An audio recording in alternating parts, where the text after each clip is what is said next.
یہ جو پورا واقعہ ہے کبھی اس کو آپ ڈیٹیل کے ساتھ کتابوں میں مطالعہ فرمائیے گا. بے کعبہ ولادت بے مسجد شہادت، یہ تو ہے ہی امیر المومنین کے فضائل میں سے کہ کعبے میں ولادت ہے، مسجد میں شہادت ہے، لیکن وہ جو کعبے میں ولادت کا جو پورا منظر ہے اور اس وقت کے جو واقعات ہیں وہ ضرور آپ کتابوں میں مطالعہ فرمائیے گا تو آپ کو بڑے اچھے اس میں واقعات ملیں گے اور اس پورے سینیریو کو سمجھنے میں اور آسانی رہے گی کہ امیر المومنین کی ولادت سے 3 دن قبل شہزادی فاطمہ بنت اسد خانہ کعبہ کے پاس تشریف لے گئیں اور وہاں پر پہنچ کر جملہ ارشاد فرمایا. شہزادی فاطمہ بنت اسد سلام اللہ علیہا، انہوں نے جملہ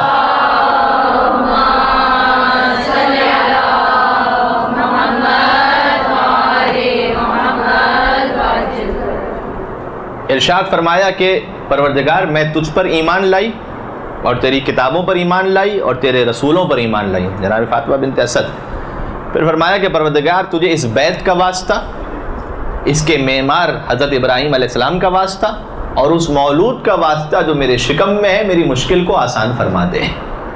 یہ شہزادی فاطمہ بنت اسد نے یعنی اپنے ایمان کا اظہار فرمایا سب سے پہلے، اس شبے کو دور کرنے کے لیے کہ بعض لوگ وہ ہوں گے کہ جو میرے شوہر ابو طالب علیہ السلام کو نعوذ باللہ کافر کہیں گے، تو انہیں سمجھ میں آ جائے کہ جب میں خانہ خدا کے پاس آئی ہوں تو سب سے پہلے تو میں نے اللہ کو واسطہ دیا ہے، خود اس کا واسطہ اور اس کے نبیوں کا واسطہ اور کتابوں کا واسطہ دے کر، یہ سمجھانے کے لیے کہ اگر وہ کافر ہوتے تو نعوذ باللہ میں مومنہ عورت ان کے ازدواج میں اور ان کے نکاح میں کیسے رہ سکتی تھی. لہٰذا اپنے ایمان کا بھی اعلان کیا اور بالواسطہ حضرت ابو طالب علیہ السلام کے بھی ایمان کا اعلان فرمایا، میری مشکل کو آسان فرما دے. دیکھیں کتنا خوبصورت واسطہ دیا، تجھے اس بیت کا واسطہ، ان کے تعمیر کرنے والے حضرت ابراہیم علیہ السلام کا واسطہ اور اس مولود کا واسطہ جو میرے شکم میں ہے. سمجھانا چاہتی تھی کہ اگر کوئی خانہ کعبہ کے پاس بھی کھڑا ہو ابراہیم کا واسطہ بھی دے دے تو اس کا وسیلہ اس وقت تک مکمل نہیں ہوتا جب تک علی بن ابی طالب کا واسطہ نہ دے دے. اس مولود کا واسطہ جو میرے شکم میں ہے میری مشکل کو آسان فرما. اور اس وقت دیوار کعبہ شق ہوتی ہے، بالکل اس کے اپوزٹ سائڈ جو اس وقت باب رحمت موجود ہے بالکل اس کے دوسری طرف کا یہ واقعہ ہے. یعنی آپ حجر اسود سے انشاءاللہ وہاں تشریف لے جائیں، پروردگار نصیب فرمائے سب کو. جب وہاں طواف کرنا شروع کریں حجر اسود آپ کے لیفٹ سائڈ پر ہوگا، حجر اسود آپ کے لیفٹ سائڈ پر ہوگا اور جیسے ہی آپ کا طواف شروع ہوگا تو باب رحمت آ جائے گا پہلی ہی دیوار، اور باب رحمت سے بالکل برعکس دوسری طرف وہ ہے مقام شک. تو خاص امیر المومنین کے لیے دروازہ بنا، دیوار شق ہوئی، شہزادی اندر تشریف لے گئیں اور دیوار بند ہو گئی. اچھا پڑھنے میں اور سننے میں واقعہ ہے بس، لیکن اس میں کتنے مضمرات پوشیدہ ہیں آپ غور فرمائیے گا. سب سے پہلے تو ایسے موقع پر ایک خاتون کا اپنے گھر سے باہر آنا، واضح حمل بالکل قریب ہو، ایک خاتون کا اپنے گھر سے باہر آنا اور کہیں اور نہ جانا، سیدھا خانہ خدا جانا اور وہاں اپنے شکم اطہر کو مس کر کے خانہ خدا سے یہ دعا پڑھنا اور پھر دیوار کعبہ کا شق ہونا اور وہ مقام کے جہاں پر دروازہ نہیں ہے اس جگہ سے شق ہونا.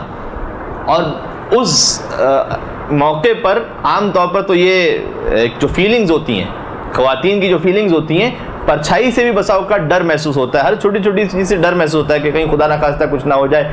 ٹھیک ہے، ذرا سی کوئی آواز ہو جائے. اب آپ تصور کیجئے کہ ایک دیوار ویسی ہو سامنے سے شق ہو رہی ہو تو خاتون کے اچھا کوئی جو مرد کھڑا ہوا ہو وہ وہاں سے فرار کر جائے گا. کبھی دیوار شق ہو رہی ہے خود بخود اور بیوی فرار نہیں کرتی بلکہ بہت اعتماد کے ساتھ دروازے کے اندر داخل ہو جاتی ہیں، اس لیے کہ فرار کرتی ہے. اگر کسی فرار کی ماں ہوتی یہ فرار کی نہیں بلکہ حیدر کرار کی ماں تھی، لہذا دروازہ شق ہوا.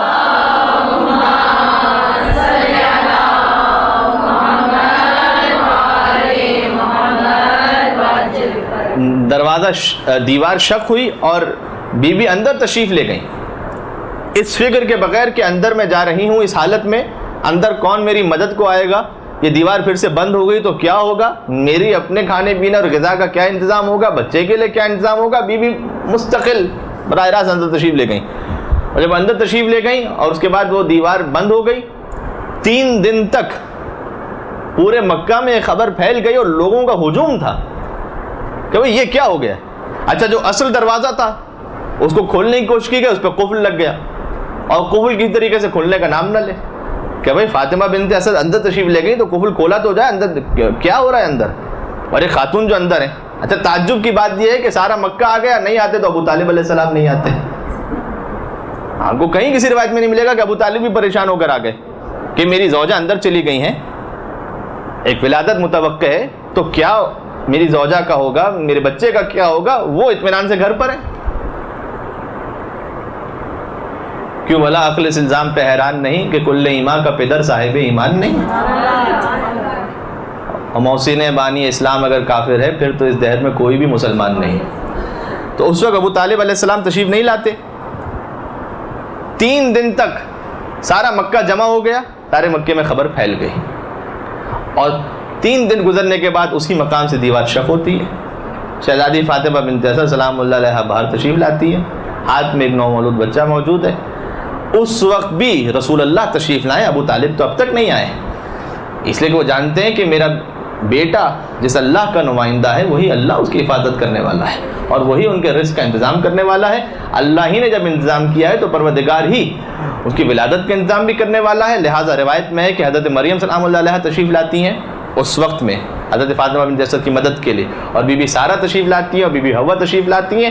یہ بزرگ ہستیاں تشریف لائیں جنہوں نے وہ انتظام فرمایا کہ شہزادی فاطمہ بنت اسد کی مدد فرمائی، اور خانہ خدا میں جو عبادت گاہ ہے وہ ولادت گاہ امیر المومنین کی قرار پایا.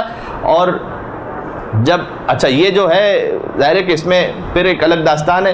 مولا ابوالفضل عباس علیہ السلام کا وہ خطبہ جو کعبے کی چھت پر ارشاد فرمایا تھا، اس کا پہلا جملہ کیا تھا؟ 8 ذی الحج کو کعبے کی چھت پر جب سارے مسلمان حج کے لیے آ چکے ہیں دنیا کے علاقوں سے، اور بالکل پیک حج کا ٹائم ہے، اس وقت امام حسین علیہ السلام نے مکہ چھوڑ دیا، حج کو عمرے میں تبدیل کیا اور تشریف لے گئے، تاکہ سب کو پتہ چل سکے کہ حسین ابن علی پر وہ اس وقت مصائب ہیں، اور وہ اس وقت زمانہ ہے کہ وہ فرزند رسول کو حج کرنے کی بھی اجازت نہیں دی جا رہی. تو حضرت ابوالفضل عباس علیہ السلام نے کعبے کی چھت پر بلند ہو کر ایک خطبہ ارشاد فرمایا. اس کا پہلا جملہ کیا تھا؟ خطبہ تو خیر آپ نے ویسے ہی یا تو سنا ہوگا یا پڑھا ہوگا، لیکن اس کا جو سٹارٹ ہے الحمدللہ الذی شرف ھذا بقدوم ابیہ ہے. امام حسین علیہ السلام کی طرف اشارہ کر کے فرمایا کہ حمد اس پروردگار کی جس نے کعبے کو یہ شرف بخشا کہ علی کی ولادت کعبے میں ہوئی ہے. علی کو شرف بخشا کہ علی کی ولادت نہیں، کعبے کو شرف بخشا. اور ہمارے ہم یعنی علی کا شرف تو بعد میں کہ علی کی ولادت کعبے میں ہوئی، کعبے کا شرف پہلے. جس پر بعض علماء نے جملہ لکھا کہ علی کے لیے کیا فرق پڑتا تھا، ان کی ولادت تو جہاں ہو جاتی وہی کعبہ بن جاتا، وہ تو تشریف لائے تو کعبے کے لیے شرف تھا. یہ ابوالفضل عباس علیہ السلام نے ارشاد فرمایا کہ حمد اس پروردگار کی کہ جس نے کعبے کو یہ شرف بخشا کہ حسین کے بابا کی ولادت کعبے میں ہوئی ہے. اور پھر فرمایا کہ من کان بالامس بیتن اصبح قبلتن، کل تک جو فقط گھر تھا وہ علی کی ولادت کے صدقے میں کعبہ اور قبلہ میں تبدیل ہو گیا. یعنی کل تک جو فقط ایک گھر تھا اس کی حیثیت عبادت گاہ کے حوالے سے اسلام میں تو نہیں تھی، لیکن علی کی ولادت کے صدقے میں آج مسلمان اس طرف رک کر کے نماز پڑھتے ہیں. جو کل تک گھر تھا اصبح قبلتن، وہ قبلہ بن گیا. کیوں؟ علی کی ولادت کی وجہ سے. ابوالفضل عباس علیہ السلام کا جملہ ہے کعبے کی چھت پر. ذرا 13 رجب کی رات کے حالات تو دیکھو، یہ کس نے بت کدے کو قابل سجدہ بنا ڈالا. بت کدہ ہے نا وہ، یہ کس نے بت کدے کو قابل سجدہ بنا ڈالا، اور کہا ہے جس ابو طالب کو تم نے عمر بھر کافر، اسی کافر کی زوجہ نے اسے قبلہ بنا ڈالا. صلوات پر محمد وعلی محمد.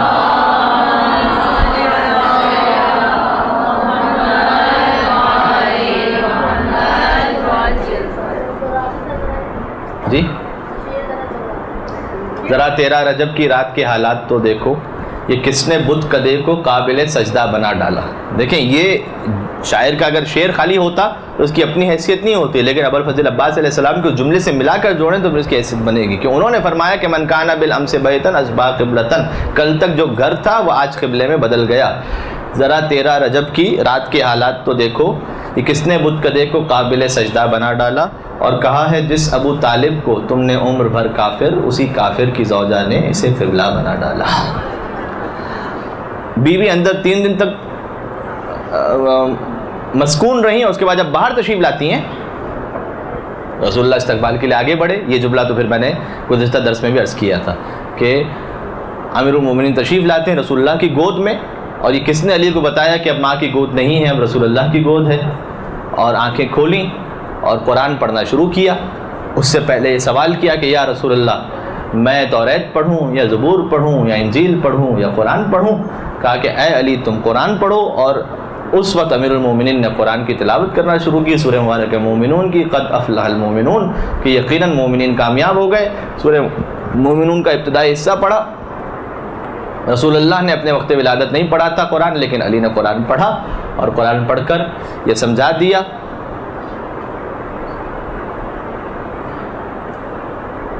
ہر شخص ہر ایک بات کو پاتا ہی نہیں تھا، ہر لفظ ہر ایک ذہن میں سماتا ہی نہیں تھا، اور قرآن سناتے بھی بلا کس کو محمد، قرآن کسی اور کو آتا ہی نہیں تھا۔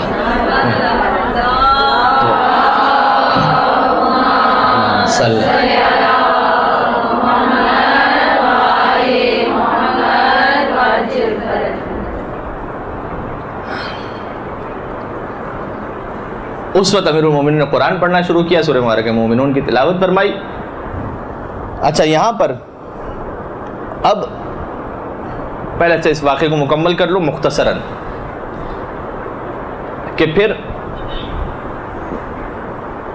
آنکھیں کھولیں اور رسول اللہ نے اس وقت یہ فرمایا تھا کہ اے علی تو نے مجھے اپنی نظر سے مخصوص کیا، پہلی نظر سے، اور میں نے تجھے اپنے علم سے مخصوص کیا، یہ میں پڑھ چکا ہوں۔ جناب فاطمہ بنت اسد اس واقعے کے بعد امیر المومنین کو اپنے گھر لے آئیں، اور امیر المومنین کو ایک پارچے میں لپیٹ دیا گیا کہ اس وقت وہ پارچہ مولا امیر المومنین جو بالکل ابھی ولادت ہوئی امیر المومنین کی، انہوں نے ہاتھوں کو جنبش دی اور وہ پارچہ پھٹ گیا، اور پھر اس کے بعد ایک اور پارچے میں انہیں لپیٹا گیا، اور اس کے بعد پھر امیر المومنین نے ہاتھوں کو جنبش دی اور پارچہ پھر سے پارا ہو گیا۔ تو شہزادی فاطمہ بنت اسد سے مخاطب ہوتے ہوئے امیر المومنین نے کہا کہ یا امہ، اے مادر گرامی، میں اس وقت تسبیح کر رہا ہوں، لہٰذا مجھے تسبیح کرنے دیجیے، یعنی اس پارچے میں نہ لپیٹیں مجھے۔ اور پھر امیر المومنین کو ایک گہوارے میں ان کی والدہ گرامی نے، یعنی آپ تصور فرمائیے کہ اب ظاہر ہے کہ وہ جذبات اور وہ فیلنگز، جب میں بہت زیادہ اگر یہاں پر ایموشنل ہونا چاہوں گا تو پھر اگر وہ ایک مردوں کی محفل ہو رہی ہوتی تو اس میں کسی اور طریقے سے اس کو پھر بیان کرتا، لیکن ذرا ہم سب کے جذبات تھوڑا سا کنٹرول میں رہیں، لہٰذا میں بہت سیدھے سادے انداز سے لے کر چلتا ہوں کہ ایک نومولود بچہ اور امیر المومنین جیسا فرزند اگر جب کسی ماں کو عطا ہوا ہو، تو گہوارے میں شہزادی فاطمہ بنت اسد نے انہیں رکھا کہ وہ اژدہے والا مشہور واقعہ کہ وہ اژدہا امیر المومنین کے پاس آتا ہے، اور امیر المومنین نے اس اژدہے کے اسی گہوارے میں 2 ٹکڑے کر دیے، اور وہ اژدہا جس کے 2 ٹکڑے کیے تھے اس کی ایک خاص خصوصیت تھی۔ جب یہ 2 ٹکڑے ہو گیا، وہ اژدہا 2 ٹکڑے ہو گئے اس کے، تو لوگ آتے ہیں رسول اللہ کے پاس اور آ کر کہا کہ یہ کیا معاملہ ہو گیا، اس لیے کہ یہ اژدہا وہ تھا کہ جو ایک معیار تھا کہ ہم ہر نومولود بچے کے پاس اس اژدہے کو چھوڑ دیا کرتے تھے، اگر اژدہا ڈس لے اس بچے کو، اس کا مطلب یہ ہے کہ ہم یہ سمجھتے تھے کہ اس کے نسب میں کوئی شبہ ہے، اور اگر اژدہا اس پر حملہ نہ کرے تو ہم یہ سمجھتے تھے کہ نہیں اس کا نسب صحیح اور سالم ہے۔ یہ اژدہا جو ہے وہ معیار تھا ہمارے لیے، ملاک تھا ہمارے لیے۔ تو یا رسول اللہ اب فیصلہ کیسے ہوگا؟ یہ تو بڑا مشکل معاملہ ہو گیا کہ علی نے تو گہوارے میں آ کر اس اژدہے کے 2 ٹکڑے کر دیے۔ گویا اس وقت رسول اللہ نے وہ جواب دیا ہو کہ وہ جو معیار تھا وہ باطل ہو گیا، اب یہ معیار جو ہے کہ جس کے دل میں امیر المومنین کی محبت ہے اس کی خلقت پاکیزہ ہے، اب سے معیار یہ ہے۔ لہٰذا اب آگے والا جملہ میں نہیں کہوں گا، تو اتنا میں کہوں گا کہ اصحاب اپنے بچوں کو لایا کرتے تھے امیر المومنین کی خدمت میں، اور اگر بچہ دیکھ کر مسکرا دیتا تھا تو سمجھ جاتے تھے کہ ہاں اس کی خلقت صحیح اور سالم ہے اور پاکیزہ ہے۔ اور رسول اللہ نے یہ تربیت فرمائی تھی کہ جب رسول اللہ کے پاس بات اب آئے اور انہوں نے کہا کہ اپنے بچوں کی خلقت کو دیکھنا چاہتے ہیں اور امتحان کرنا چاہتے ہیں، تو کہا کہ علی کے پاس لے آؤ اور علی کے چہرے کو دیکھ کر اس کا چہرہ خوش ہو جائے، اس کا مطلب یہ ہے کہ اس کی خلقت صحیح اور سالم اور پاکیزہ ہے۔ تو یہ معیار پروردگار عالم نے عطا فرمایا امیر المومنین کے صدقے میں۔ بعض افراد نے، ظاہر ہے کہ جنہیں امیر المومنین کی کوئی فضیلت ہضم نہیں ہوتی، انہوں نے یہ کہا کہ یہ جو کعبے میں ولادت ہے اس میں کون سا ایسا کوئی بہت بڑا کمال ہے، اس لیے کہ حضرت فاطمہ بنت اسد ایک اتفاق تھا کہ وہ وقت ولادت خانہ کعبہ چلی گئیں. بھائی کہیں نہ کہیں تو انہیں جانا تھا، یا گھر میں رہنا تھا یا کہیں جانا تھا، اب وہ چلے گئے اتفاق سے خانہ کعبہ اور وہاں ولادت ہو گئی. تو اس میں کون سے فضائل کی بات ہے؟ یہ بعض علماء نے لکھا ہے کتابوں میں کہ اتفاقاً ولادت یہاں ہو گئی، کیونکہ وہ اتفاق سے اس وقت یہیں تشریف لے آئیں. تو اس پر علامہ ذیشان الجواہری صاحب اللہ مقام انہوں نے پورا ایک تفصیلی جواب لکھا اس کا کہ اگر یہ اتفاق ہی تھا تو کیا یہ بھی اتفاق تھا کہ وہ دیوار کعبہ کے پاس آتی اور آ کر دعا فرماتی کہ پروردگار تجھے اس مولود کا واسطہ کہ میری مشکل کو آسان فرماتے؟ اور کیا یہ بھی اتفاق تھا کہ دیوار کعبہ شق ہو جاتی؟ کیا یہ بھی اتفاق تھا کہ وہ دیوار میں شق ہونے کے بعد اندر تشریف لے جاتی؟ کیا یہ بھی اتفاق تھا کہ دیوار خود بخود بند ہو جاتی؟ کیا یہ بھی اتفاق تھا کہ 3 دن تک اندر رہتی، نہ ماں کو نقصان پہنچے نہ بچے کو نقصان پہنچے؟ کیا یہ بھی اتفاق ہے کہ 3 دن بعد دیوار کھلے اور فاطمہ بنت اسد اطمینان کے ساتھ باہر آئے؟ کیا یہ بھی اتفاق ہے کہ بچے کی آنکھیں بند ہیں اور جیسے ہی آغوش مادر سے آغوش رسالت میں آئے تو علی نے آنکھیں کھولیں اور قرآن پڑھنا شروع کیا؟ کیا یہ بھی اتفاق ہے کہ قرآن کی تلاوت میں سورہ مبارکہ مومنون کی تلاوت کرنا شروع کی اور فرمایا کہ قد افلح المومنون، یقیناً مومنین کامیاب ہو گئے، اور رسول اللہ نے دیکھ کر کہا کہ ہاں علی تیرے صدقے میں کامیاب ہو گئے؟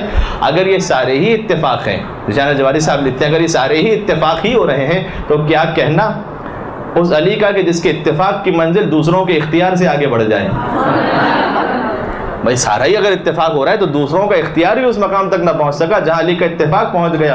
تو اگر علی کے اتفاق کی منزل آ جائے تو عبادت گاہ علی کی ولادت گاہ بن جائے، اور اگر اختیار کی منزل آ جائے تو علی کی ایک ضربت ثقلین کی عبادت سے افضل ہو جائے. صلوات بر محمد و آل محمد.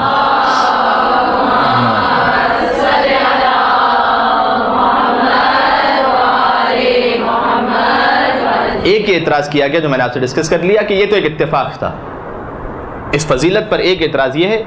ایک اور اعتراض یہ کیا گیا کہ جب فاطمہ بنت اسد وہاں تشریف لے گئیں تو خانہ خدا میں بت رکھے ہوئے تھے، تو در حقیقت وہ تو نعوذ باللہ من ذالک ان بتوں سے وہاں مانگنے کے لیے تشریف لے گئی تھیں. اور اس میں کیا آپ فضیلت کی بات کر رہے ہیں کہ خدا کا گھر اور یہ وہ بتوں نعوذ باللہ ان کی پرستش کرتی تھیں، وہاں تشریف لے گئیں اور وہ موقع تھا تو بتوں سے مانگنے کے لیے وہاں چلی گئیں اور وہاں علی کی ولادت ہو گئی.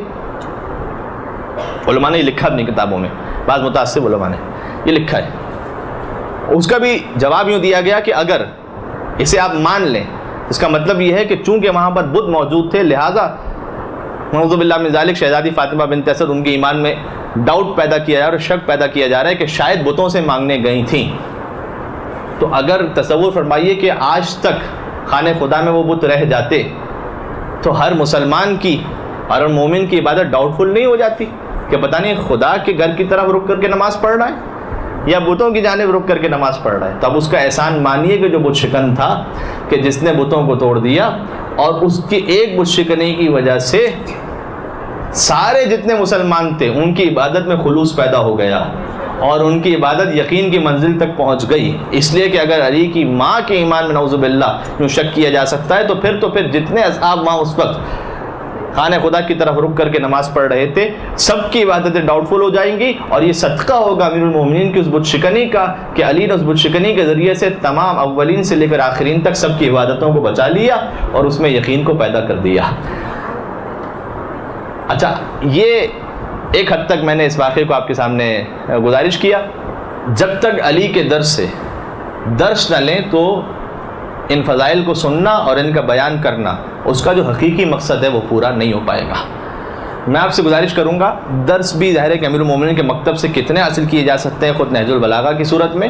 ایک کام ضرور کیجیے گا کہ کلمات قصار میں نہج البلاغہ کا تیسرا حصہ اس میں 150 150 150 وہ جو وصیت ہے مولا کی وہ جا کر ضرور دیکھیے گا. اس لیے کہ اس میں خود کسی نے مولا علی علیہ السلام سے کہا تھا کہ مولا مجھے کچھ نصیحت اور موعظہ فرمائیے, اور امیر المومنین نے ایک مختصر سا خطبہ ارشاد فرمایا کہ جس کے آخر میں سید رضی نے یہ لکھا کہ اگر نہج البلاغہ میں کچھ نہ ہوتا صرف یہ خطبہ ہوتا تب بھی انسانیت کی ہدایت کے لیے کافی تھا. وہ ایسا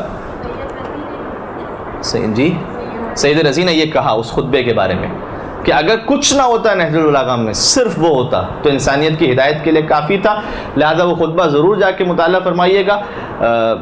بہت سارے امیر المومنین کے کلمات میں سے ایک میں نے اس لیے مینشن کیا تاکہ ہم فوکس رہ سکیں. اگر میں جنرل آپ سے کہتا کہ نہج البلاغہ جا کے پڑھیں تو پھر نہیں سمجھ میں آتا کہ کہاں سے پڑھیں اور کیا دیکھیں. آپ خطبہ نمبر 150 جا کر دیکھیے گا، ویری پریسائز. وہاں پر جا کے بالکل امیر المومنین سے جب کسی نے کہا کہ مولا مجھے کچھ نصیحت یا موعظہ فرمائیے تو اس وقت امیر المومنین نے یہ سارا بیان فرمانا شروع کیا. اور اس کے چند کلمات ہیں وہ میں آپ کے سامنے گزارش کر دوں کہ علی کیسا چاہتے تھے، اپنے شیعہ کو کیسا دیکھنا چاہتے تھے. اس میں مولا علیہ السلام نے کہا ہے کہ دیکھو ان لوگوں میں سے نہ ہو جانا، یعنی ایسے نہ ہونا تم. ٹھیک ہے، اسے خود بخود انسان سمجھ لے کہ ہمیں کیسا ہونا چاہیے. کہ ایسے نہ ہونا، ایسے نہ ہونا، ایسے نہ ہونا، ایسے نہ ہونا. پورا خطبہ ارشاد فرمایا کہ جو اس کا پہلا جملہ ہے کہ لا تکم ممن یرجو الآخرۃ بغیر العمل. دیکھو ان لوگوں میں سے نہ ہو جانا جو عمل کے بغیر آخرت کی امید لگاتے ہیں. بالکل پہلا جملہ بہت واضح اور جس کو ہم کہتے ہیں نا کہ کیٹیگوریکلی مولا علیہ السلام نے ارشاد فرمایا کلیئر کہ ان لوگوں میں سے نہ ہونا ہرگز جو بغیر عمل کے آخرت کی امید لگاتے ہیں. وَيُرَجِّ التَّوْبَةَ بِطُولِ الْعَمَلِ. ان لوگوں میں سے نہ ہو جانا کہ جو ان لوگوں میں سے نہ ہو جانا جو لمبی عمر کا بہانہ بنا کر توبہ کو ملتوی کر دیتے ہیں، ٹال دیتے ہیں. فوراً اگر گناہ ہو جائے فوراً توبہ کرنا. وَيُرَجِّ التَّوْبَةَ بِطُولِ الْعَمَلِ يَقُولُ فِي الدُّنْيَا بِقَوْلِ الزَّاهِدِينَ وَيَعْمَلُ فِيهَا بِعَمَلِ الرَّاغِبِينَ إِنْ أُعْطِيَ مِنْهَا لَمْ يَشْبَعْ وَإِنْ مُنِعَ مِنْهَا لَمْ يَنْهَ. يعجز عن شکر ما اوتی یبتغی الزیادۃ فیما بقی ینہا ولا ینتہی یأمر بما لا یأتی یحب الصالحین ولا یعمل عملهم ویبغض المذنبین وهو احدهم. پورا خطبہ ہے، بہت اچھا خطبہ ہے. مولا علیہ السلام نے ارشاد فرمایا، میں اس کا تھوڑا سا ٹرانسلیشن آپ کے سامنے پڑھ دوں. علی کیسا دیکھنا چاہتے ہیں؟ فرمایا کہ ان لوگوں میں سے نہ ہو جانا کہ جو بغیر عمل کے آخرت کی امید لگاتے ہیں. ان لوگوں میں سے نہ ہو جانا کہ جو لمبی عمر کا بہانہ بنا کر توبہ کو ملتوی کر دیتے ہیں. ان لوگوں میں سے نہ ہو یأمر بما لا یأتی، اس چیز کا حکم دیتے ہیں جس پر خود عمل نہیں کرتے. ینہا ولا ینتہی، دوسروں کو برائیوں سے روکتے ہیں لیکن خود نہیں روکتے. یعجز عن شکر ما اوتی، جو اللہ دیتا ہے اس کا شکر ادا کرنے سے عاجز ہوتے ہیں. ویبتغی الزیادۃ فیما بقی، اللہ سے چاہتے ہیں کہ ہمیں اور بھی دے شکر لیکن ادا نہیں کرتے. یحب الصالحین ولا یعمل عملهم، صالحین سے محبت تو کرتے ہیں لیکن ان کے جیسا عمل نہیں کرتے. ویبغض المذنبین وهو احدهم، مذنبین سے بغض تو رکھتے ہیں لیکن خود انہی میں سے ہوتے ہیں، خود ان گناہ گاروں میں سے ہوتے ہیں. بہت اچھا خطبہ ہے، شاید نہیں معلوم میں نے پہلے یہاں پر پیش کیا نہیں کیا.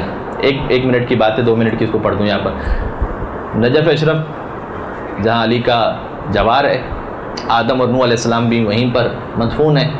اور پروردگار انشاءاللہ آپ کو دیکھنا نصیب فرمائے بار بار کہ آپ نجف تشریف لے جائیں، اس گنبد کو دیکھیں، اس زری کو دیکھیں. وہ جو وہاں پر ایک ہیبت ہے اور وہاں پر جو جلال علوی ہے وہ انسان محسوس کرتا ہے کہ جب وہاں پر پہنچتا ہے اور خود اس طلائی دروازے کو جب انسان دیکھتا ہے تو اس میں جو امیر المومنین علیہ الصلوۃ والسلام کا عشق اور معرفت وہ محسوس ہوتی ہے اسے. اور اس زری کو دیکھ کر، اس گنبد کو دیکھ کر، وہاں پر مولا کے صدقے میں حوض علمیہ پچھلے 1000 سال سے قائم ہے الحمدللہ. وہاں پر ایک ہندوستان کا طالب علم تھا اور کئی روز کے جب فاقے ہو گئے تو مولا علیہ السلام کی قبر مطہر کے پاس آتا ہے اور آ کر کہا کہ اے علی آپ مجھے کچھ یہاں پر عطا کیجئے، میں ہندوستان سے آیا ہوں اور میں یہاں پر بہت فاقے سے ہوں، تو میں فاقے سے ہوں تو مجھے عطا کیجئے. مولا علیہ السلام کی قبر کے پاس بہت رو کر وہ سو گیا. تو مولا علیہ السلام کو خواب میں دیکھا. مولا نے کہا دیکھ علم چاہیے تو اس بھوک میں علم کے لیے قربانی دینا پڑے گی، اگر دولت چاہیے تو واپس چلا جا ہندوستان. وہاں پر ایک راجہ ہے، اسے جا کر کہہ بے آسمان روت وقار آفتاب کنت، آسمان پر پہنچتا ہے اور آفتاب یعنی سورج بن جاتا ہے. وہ بیدار ہوا، اس نے کہا کہ مولا علم تو بعد میں بھی لے لیں گے، ابھی کھانا ہی دے دیں. تو امام نے کہا کہ پھر تو تجھے ہندوستان جانا پڑے گا. تو وہ ہندوستان پہنچا. وہاں پر تفصیلی بات ہے، ہندوستان وہاں پر پہنچا اور وہاں پر راجہ کے پاس بڑی مشکل سے پہنچا اور اس نے دور سے اس راجہ کو جو شکار کے لیے نکلا ہوا تھا دور سے کہا کہ بے آسمان روت کار آفتاب کنت، آسمان پر پہنچتا ہے آفتاب بن جاتا ہے. سوچ رہا تھا پتہ نہیں جملے سے کیا ہوگا، مجھے تو دولت چاہیے. مولا نے کہا یہ جملہ کہو. اور جیسے اس بادشاہ نے جملہ سنا قریب بلایا، کہا تو نے کیا کہا؟ کہا میں نے اتنا کہا کہ آسمان پر پہنچتا ہے آفتاب بن جاتا ہے. کہا جتنی زمینیں جو دیکھ رہا ہے نا اس میں سے آدھی تیری ہوئی، جتنا میرا خزانہ ہے اس میں سے آدھا تیرا ہوا، یہ میری سلطنت ہے اس کا ولی عہد تو ہو گیا. اس نے کہا حضور کیا بات ہے یہ، آپ سب کو جتنا عطا فرما رہے ہیں؟ تو بادشاہ نے یہ کہا کہ میں نے علی کی شان میں ایک منقبت کہی تھی جس میں ایک شعر ایسا کہا تھا کہ پہلا مصرع کہہ دیا تھا اور دوسرا سمجھ میں نہیں آ رہا تھا. سوچ رہا تھا کہ دوسرا مصرع کیا کہوں، بہت میں نے سوچا، کوئی علی کی شان کے اعتبار سے پورا نہیں اترا، تو میں نے مولا علی سے منت مانی تھی کہ اگر کوئی دوسرا مصرع مجھے لا کر سناتے تو آدھی ملکیت اپنی زمینیں اسے دے دوں گا، آدھی جائیداد اسے دے دوں گا، آدھا خزانہ اسے دے دوں گا۔ تو نے ایسا مصرع مجھے لا کر سنایا کہ ایسا میرے دل پہ لگا کہ اس سے بہتر کوئی علی کی شان میں مصرع ہو نہیں سکتا تھا۔ اب میں مصرع مکمل کرتا ہوں اسے کہ وہ پہلا مصرع کیا تھا کہ جس پر دوسرا مصرع کہا گیا، لیکن اتنا سمجھ میں آ گیا کہ امیر المومنین جسے مصرع چاہیے تھا اسے مصرع دے دیا، جسے دولت چاہیے تھی اسے دولت دے دی۔ علی کا در وہ ہے جسے جو چاہیے ہوتا ہے وہ مل جاتا ہے۔ سوال یہ ہے کہ مجھے کیا چاہیے امیر المومنین کے در پر؟ چھوٹی چیز چاہیے تو چھوٹی مل جائے گی، بڑی چیز چاہیے تو بڑی بھی مل جائے گی۔ میرا ظرف کتنا ہے وہ تو سمندر وہاں پر موجود ہے۔ کہا کہ آپ نے پہلا مصرع کیا کہا تھا؟ کہ پہلا مصرع یہ کہا تھا کہ گر بذرعی نظر لطف بو تراب افتد بے آسمان ربط بکار آفتاب کنت۔ اگر دنیا کے ایک حقیر ذرے پر بھی بو تراب کی نگاہ ہو جائے تو یہ ذرہ اتنا بلند ہوتا ہے، اتنا بلند ہوتا ہے کہ آسمان پر پہنچ جاتا ہے اور آفتاب بن جایا کرتا ہے۔ شرط یہ ہے کہ امیر المومنین کے در کا ایک ذرہ بھی ہم بن جائیں تو انشاءاللہ وہ ہمیں آفتاب بنا دیں گے اور اس مقام تک انشاءاللہ پہنچا دیں گے۔ امیر المومنین کے در کا وہ ذرہ بننے کی پروردگار ہمیں توفیق نصیب فرمائے انشاءاللہ۔ اور پروردگار اہل بیت اطہار کا واسطہ، دیکھیں یہ جو اس نے جو شعر لکھا تھا کتنا زبردست فرمایا ہے۔ مولا علی علیہ السلام کی غالباً حدیث ہے یا مجھے ذہن میں نہیں آ رہا کہ 5ویں امام یا 6ٹھے امام کی حدیث ہے کہ من قال فینا بیت شعر من اللہ لہ بیتا فی الجنہ، جو ہمارے لیے دنیا میں ایک بیت کہتا ہے اللہ اس کے لیے جنت میں ایک بیت بنا دیا کرتا ہے۔ یعنی بیت شاعری والا بیت، وہ بیت گھر والا بیت۔ تو چھوٹی چھوٹی چیزوں پر یہاں اجر اور ثواب عطا ہوتا ہے۔ پروردگار مولا امیر المومنین کے در کا سچا غلام بننے کی، ان کا شیعہ بننے کی توفیق عطا فرما، ان کے آخری فرزند امام عصر والزماں کو اذن ظہور نصیب فرما اور ہمیں ان کے چاہنے والوں میں اور سچے ماننے والوں میں شمار فرما۔ ربنا تقبل منا انك انت السميع العليم برحمتك يا ارحم الراحمين برحمتك يا ارحم الراحمين وصلى الله على محمد وآله الطاهرين